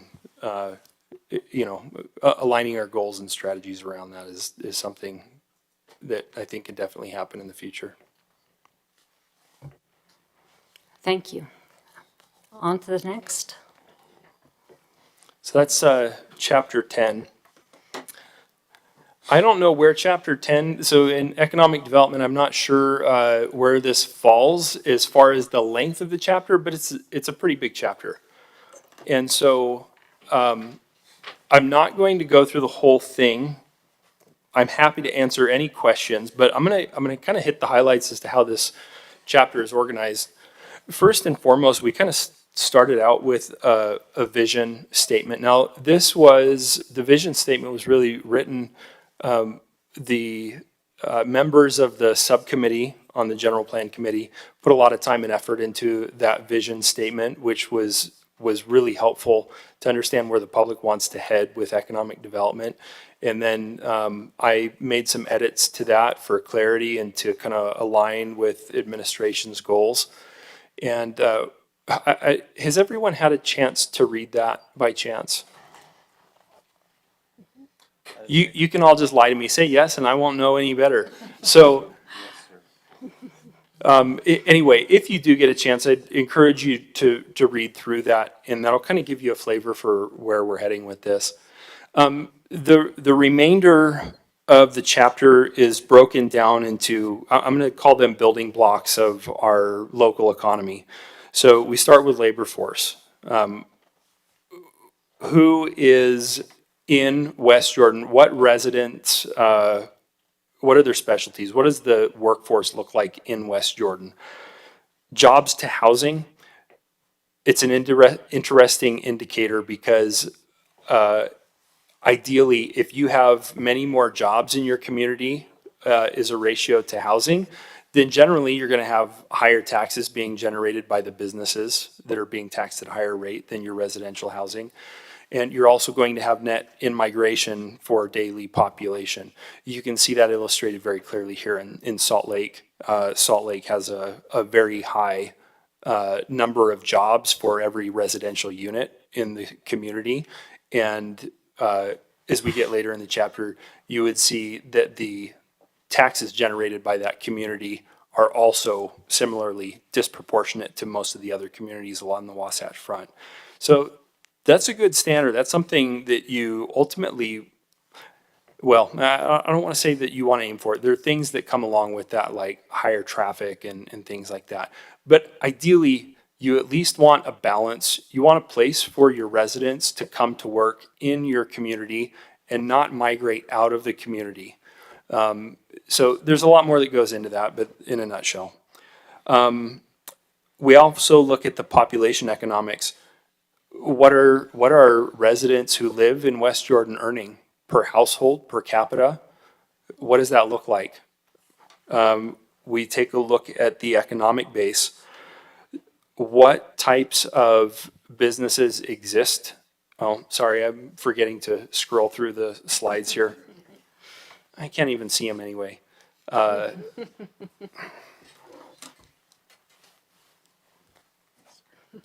okay. Okay. Which button? I'm just going to use your keyboard there. Okay. So one dynamic, by the way, we have a very low retention rate of West Jordan workers. 90% of the people who are actively in the workforce, so people in homes in West Jordan who have a job, 90% of them have jobs outside of West Jordan. Only 10% of the people that live here actually work here. Mayor does. And Larry. Well, okay, I wasn't looking to take a poll of the room, but I appreciate everyone's enthusiasm, and I do think that's awesome. And ultimately, that is what we want, right? We want people enthusiastic to work where they live. That's a good thing. Mark, your computer's broken. Okay, up or down. I can learn new things. So we talked a little bit about jobs to housing, historical unemployment. You know, I don't know that this is statistically relevant. The reality is most of the communities along the Wasatch Front, just in Utah in general, but especially along the Wasatch Front, Utah's had a historically low unemployment rate in comparison to other states. When we look at that through these boom times that we've been having, most of these communities are virtually indistinguishable, very low unemployment rate. So again, perhaps not statistically relevant, but it is relevant when we look at other states. And West Jordan has even been a touch lower on in most years than a lot of the surrounding communities. So population economics, again, what does that look like? What's the average household income, per capita income? And a lot of that is determined by the types of jobs that West Jordan residents have. And it is captured in here somewhere. The largest number of employees by industry in West Jordan, anyone have a guess at what that might be? Industrial. Be wrong. Public service. Retail. It's retail. Retail employs more people in West Jordan than any other industry, which is crazy. And are those generally high wage or low wage jobs? Low wage. So what that does is that has it depresses the average wage paid by firms in West Jordan. No fear though. The good news is I think we'll continue to add new retail in West Jordan as we grow, especially out on the west side. as new residential development takes place, but it'll be appropriately scaled. It's unlikely that we're going to have anything on the magnitude of Jordan Landing. We won't have a second Jordan Landing in West Jordan. So that'll maintain balance.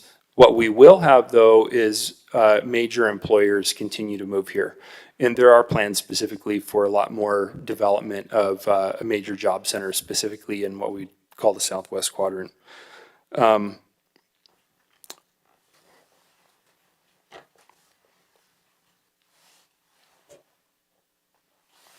There's some great comparisons to West Jordan's economy compared to other municipalities. Again, I'm going to kind of skip through some of this. It is interesting, but not interesting if I'm reading it to you.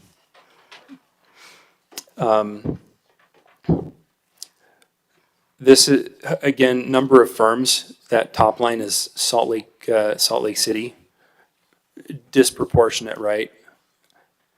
It's where we maybe we don't aim to be there, but we want to be more balanced. And as you can see, West Jordan is definitely lower among when compared to other communities in the area.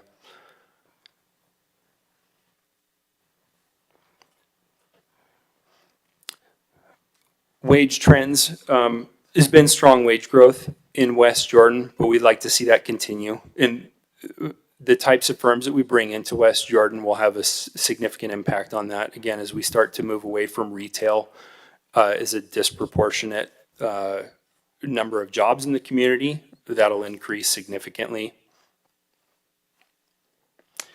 Then we look at, I'm going to skip over the industry location quotient, but location quotient is basically what is the concentration of jobs by industry.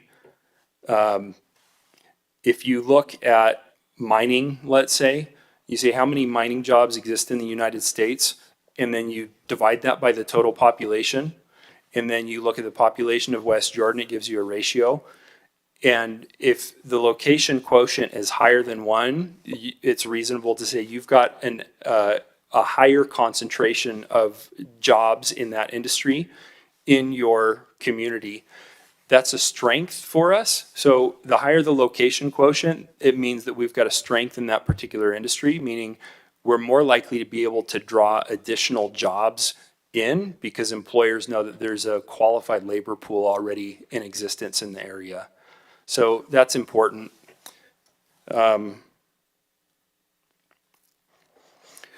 Per Capita Tax Digest, there's a couple different measures here, but it's interesting to identify how much in taxes are being generated both for property and sales tax per person that lives in the community, and also to compare that to other communities. It is to some degree a level of efficiency of tax generation. It's a great benchmark, and those dynamics are something that we keep an eye on because we can try to affect the outcomes if we need to move things in a different direction. And here I would say again, Salt Lake is an outlier, right? They've got much more generated in taxes per resident than any other community. There are ways that we know we can impact and change that outcome, which is definitely a goal.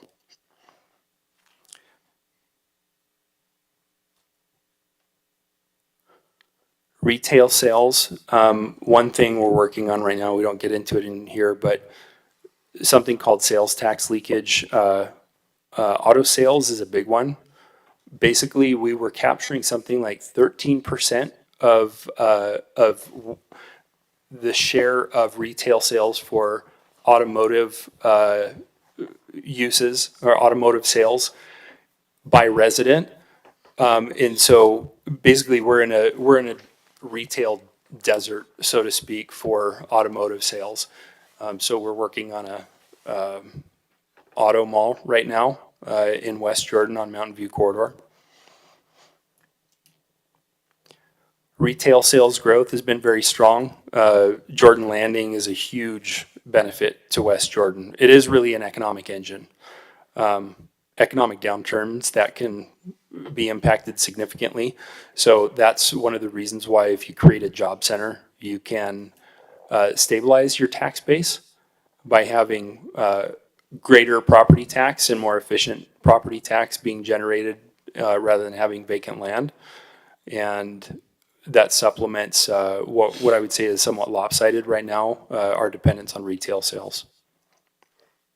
Then I'm not going to go into all the goals. I already took way too long, but I'm happy to answer any questions you may have.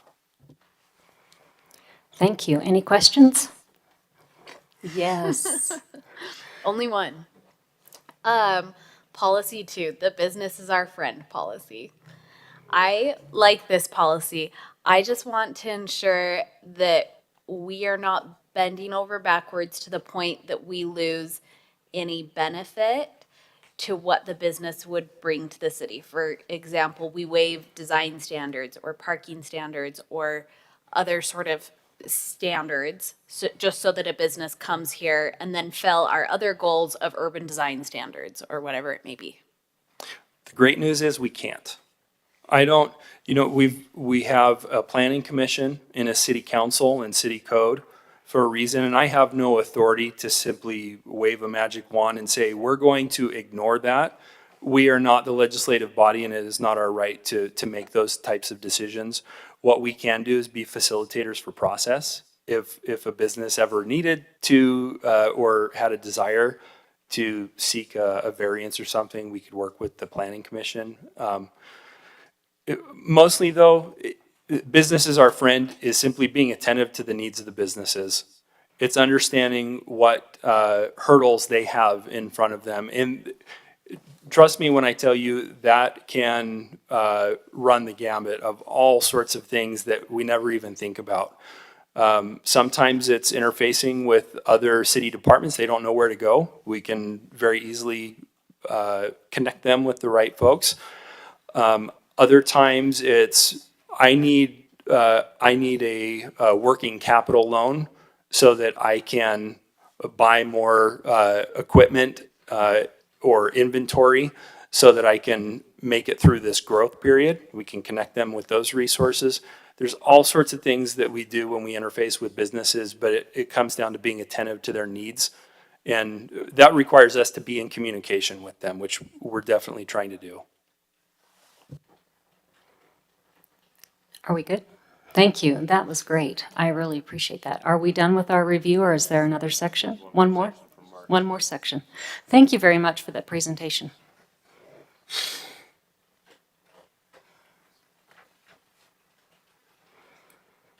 Okay, so this is the last chapter of the evening. It's chapter 11, Growth Management. So essentially this is a chapter that just deals with some of the growth that we've experienced in the last 10 years and how we're going to manage that going forward. So introduction here, pretty straightforward. The only thing we changed on this was as we all know, during the past pandemic, we've seen kind of a shift in remote work and things like that. And so we've added a little bit more information in there as, just kind of one of these many tools in our toolbox that we can use to control growth. So the initial chapter was really pretty slim in terms of content. There's really only a couple paragraphs, so we kind of really beefed this up with a few new sections. So the first one here is with growth patterns, and this is just kind of a summary of the type of growth that we've seen, and it kind of breaks it down by land use. So single-family residential over the last 10 years was the highest and fastest growth that we've seen, most of that being in planned communities out on the west side. And so it gives a few facts and figures here and some examples of some of the larger master plans that we've seen, like Jones Ranch or Wood Ranch.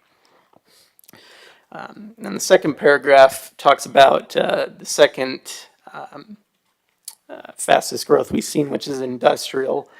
And so a lot of these consist of some of the larger warehouses we've seen in the city. So Amazon being a good example, the vast data center, which is kind of in that area.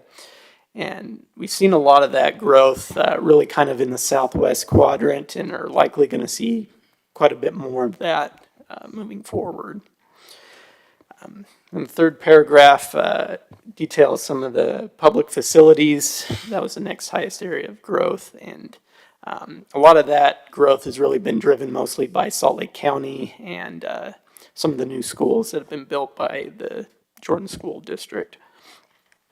And then lastly, it talks a little bit about commercial development, and most of that growth has really been either in Jordan Landing, filling in some of the smaller pad sites within the center of that, or out on 5600 West and 7800 South in that in the Highlands and Stone Creek commercial areas. So the next section we added was growth potential, and that the bulk of that really stems from this map you can see here on the screen, which details pretty much all the vacant land in West Jordan. And so some of the light green, that's pretty much just virgin vacant land out there on the west side. A lot of it you can see here in the yellow is areas that have been master planned, and then the rest of the areas in blue are usually civic-owned properties, like properties that are owned by the city or the state. So basically, based on this study, we have about 5,300 acres of developable land, which constitutes about a quarter of the full area of West Jordan. So we still have quite a bit of land, but again, as you can kind of see here on the map, a lot of that's kind of being taken over by master plan, or I say taken over, it's a lot of that is changing where it's being master planned, and a lot of changes are taking place out there.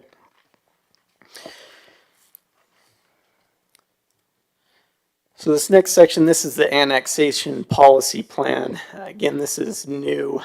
This is actually mandated by the state legislature that passed a bill in this last session requiring cities to have an annexation policy in their general plans. And so this, the city's actually had a plan and a map since 2002, and you can see that here on the screen. But we've also added the possible future annexations here. So this is kind of the more updated version of the map. And then the last section is we added a growth management vision section, which really kind of talks about what we're trying to accomplish with growth management, and that's really to balance kind of a preservation of existing neighborhoods with but at the same time accommodating demand for new developments as well, and kind of balancing those two. And then the second component to that is just balancing the community and business needs. So it kind of ties back to the last chapter. So in this section down here in blue, this kind of goes over some of the strategies that we can use to manage growth.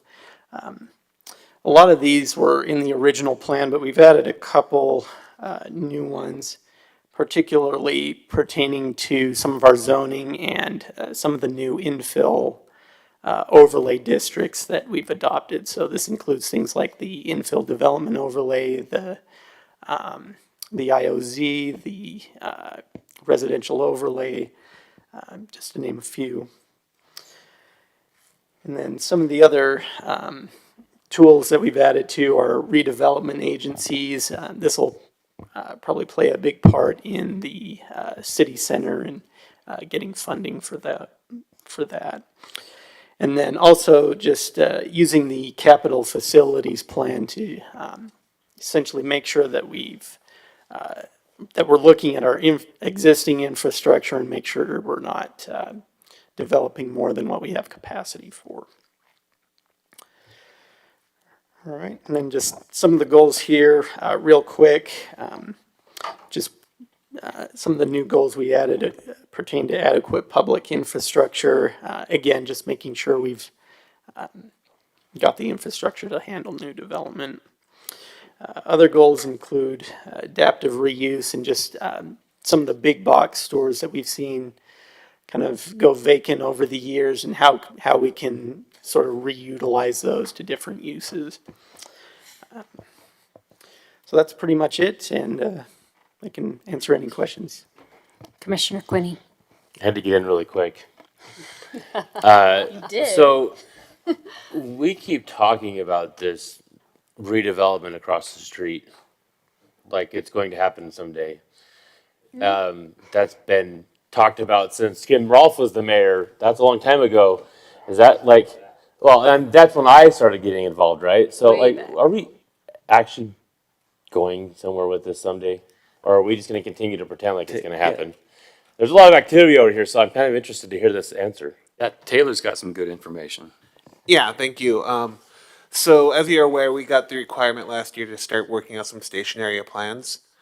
We received $350,000 from the state to stationary plan West Jordan City Center, Historic Gardner, and Bingham Junction Station with Midvale. So we're doing a joint project with us two and UTA, so it's a three-way project.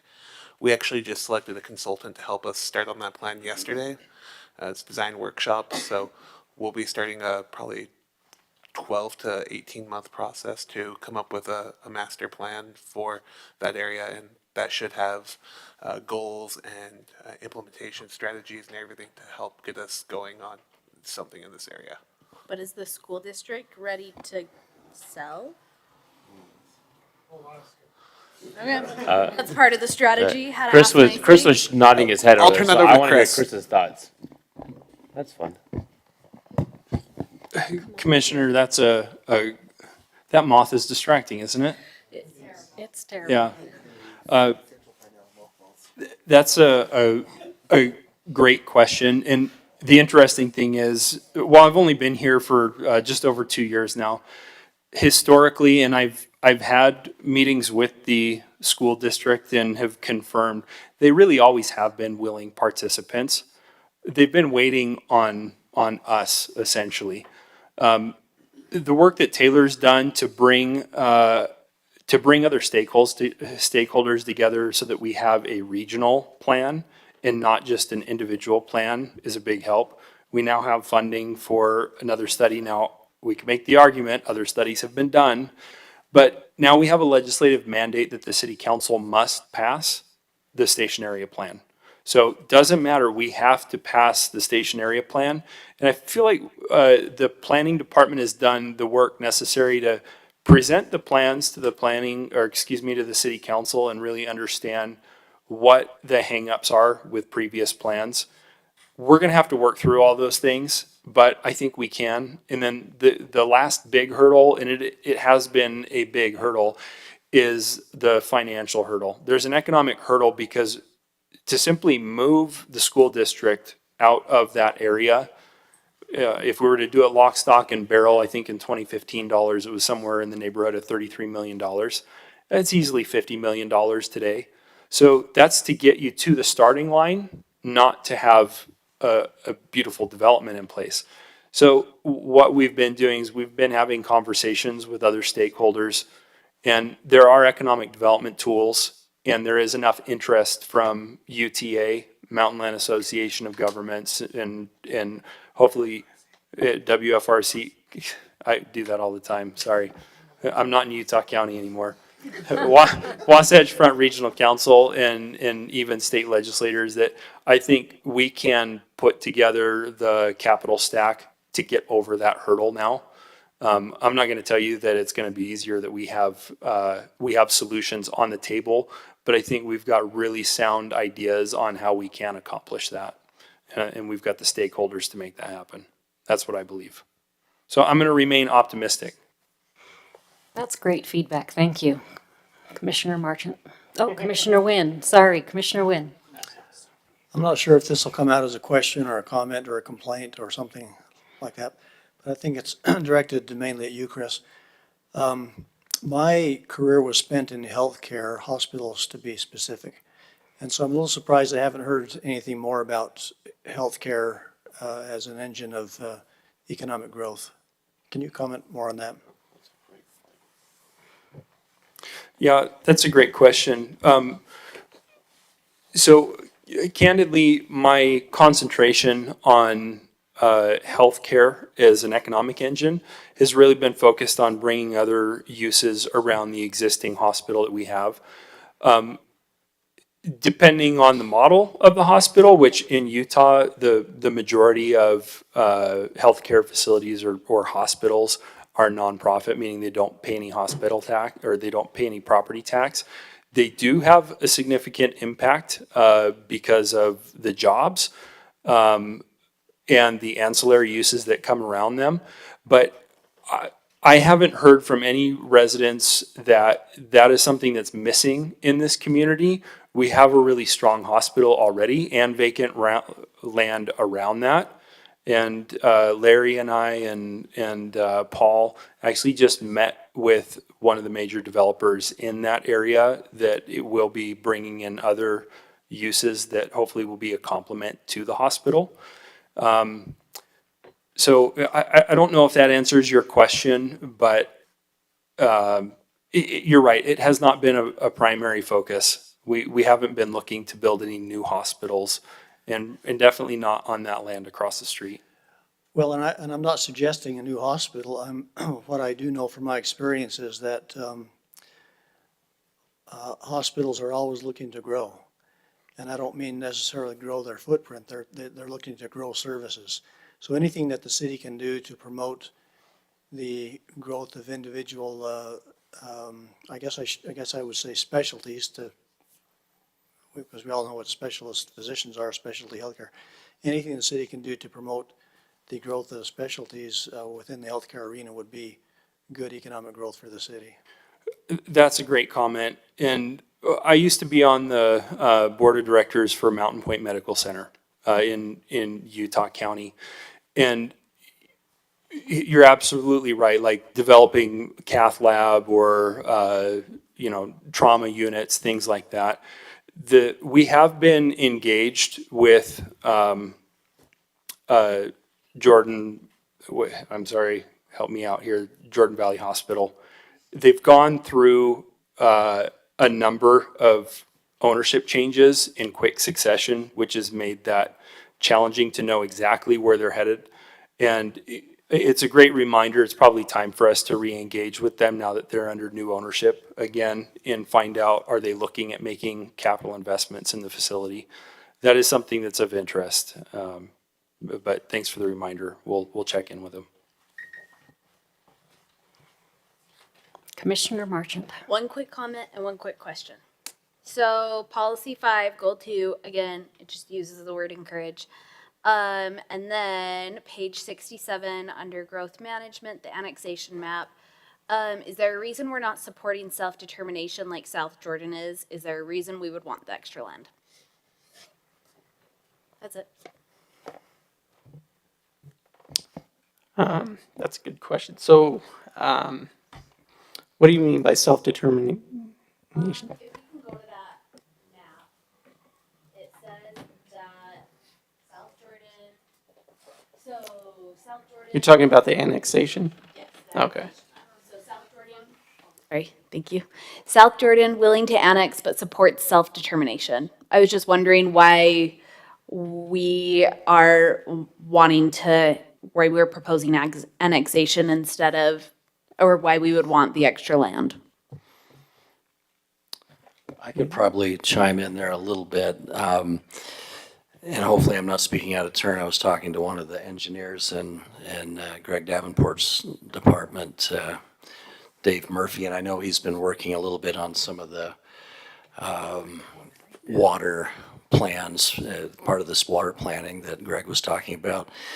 But his thought, at least what he was saying, is that a lot of it ties in maybe the annexation. I was talking to Scott about this a little too, that the Zone 7 water tank and what land would be served by that and so forth might end up guiding. And this will be when you look at your new updated eventually, I would assume Larry's talking about maybe in the next year or two, updating the annexation policy plan, that it might be based upon the area that we're realistically going to potentially annex in the future might be based upon the areas that we would be serving with water. Then that becomes critical because then once you plan your water based upon what you plan to serve, then it makes sense to actually follow through and annex. But maybe I'll turn to Greg and make sure I'm not speaking out of turn, but that might be your driving force. These are just, this is just a summary of some of the other cities' plans and our pretty old plan, but it may not accurately reflect currently what the city's looking for. Keep in mind, this is just the element of the general plan, and that chart that we had that showed the other master plans that tie in, like the water master plan, there's going to be also the annexation policy plan that's going to be need to be updated sometime soon. So I think that'll be really good discussion during that process. But it's a good discussion because there's issues like, can you serve it with water? And if you can and you're planning for it, then maybe you got to annex it or make it available to be possibly annexed. And so that's at least a few thoughts. Thank you. And that's all my comments for tonight, but the members of the general plan committee that are here, thank you guys so much for your work on this and for staff's work. Thank you guys. I'd have to echo that. This is a significant undertaking, and you guys have done a terrific job of bringing it all together. I'm very proud of our city because I think we have really shown our capability and our ability to hire people who really know how to keep the city going forward. So Mayor and all of those of you who are involved in the committee as well, fantastic job. Anything else from anyone? All right, are we adjourning? I move to adjourn. I'll second that.